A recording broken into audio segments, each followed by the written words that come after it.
Umukuru w'inama Nshingamateka Emmanuel Ndabirabe uyu munsi yakoraniye ku ishengero ry'Urutare ahari icicaro aha i Bujumbura. Inyuma yo guhimbaza, Reverande Denise NKURUNZIZA yasiguye atumirira abari ngaho gusengera indoto zabo narirya asamaye indoto bashobora kuziba. Ubere maso indoto zawe. Indoto ni iki? Ni ishurirwa umuntu agira.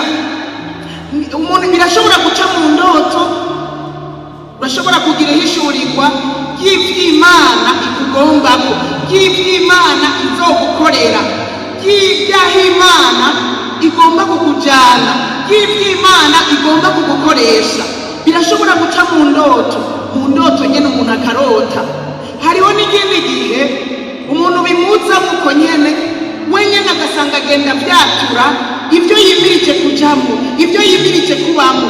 Sinzi ko muravyumva abana bariko baravuga ngo jewe ngo ntegerezwa gushika ngaha, ngo ntegerezwa kuba umuganga, ntegerezwa kuba umupilote, ntegerezwa abari byo yiyumvamwo. Na cyane cyane umwana w'imyaka 17 abari umwana azubwenge atanguye kubona yari karaje. Ndagomba kukubwira ngo ubere maso indoto zawe. Sinzi kuzifise, sinzi ko wigeze kuzigira.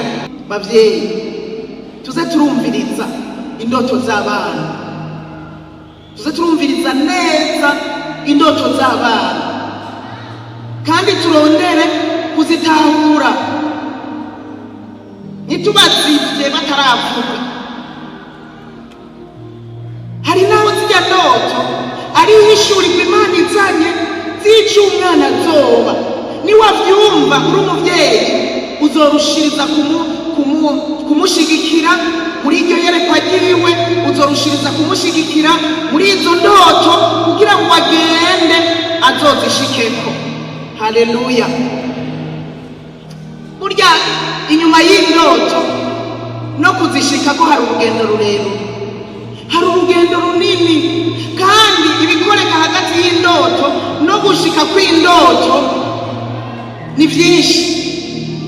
Nico gituma udakwiye kubwira indoto zawe uwo ari we wese. Mwari muzi ko hari abantu biba indoto, hari abantu biba indoto. Urashobora kurota indoto z'ikintu Imana ikubwiye gukora, wakirotorera umuntu ukavuga rimwe akumva kabiri ati reka ndumvise uko vyogenda, akabaragicakiye akabaragiye. Hariho n'uwundi abona ati sinona bishobora, mugabo kumbure agaca atangura kumva uyu muntu burya azohava ashika kure kubera wewe yabitahuye. Ntuzove kurotorera indoto zawe uwo ari we wese. Nyeniteka umukuru w'inama Nshingamateka mu ijambo ryiwe yamenyesheje ko abantu ataco turi, ko turi nk'ibishusho, ariko ngo ibyo bishusho ugasanga nivyo biriko biricana, maze ngo tugasanga turiko turapfa ivyinda. Iyo bwije ukabona burakeye, muvuga muti dusenga Imana, dushimira Imana. None nawe ubwawe ntuzi ko buca. Ibyo byose biranditswe muri Bibiliya. Nawe ubwawe ntuzi ko buca. Ubonye bukeye a posteriori, ubonye bukeye urashimira Imana. Batubwira ati shimira Imana kuko byari kugenda ukundi, ukinjira mu bwami bw'ifuku. Aha rero ni ikindi kimenyetso kitwereka yuko twebwe nubwo twigira ibihangange ntituri reyeli. Ariko ikintu gitangaje ukabona naho turi reyeli, turi ibintu bimeze nk'ibishusho, twabaye créé à l'image de Dieu, tumeze nk'ibishusho. Ugasanga ibyo bishusho nibyo biriko biragwana, nibyo biriko biricana. None tweho turi iki?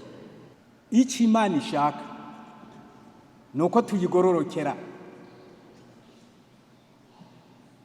Aha rero atuko kugororoka nako uca kujya muri iyo nzira yo kugororoka, tugenda tubona byinshi.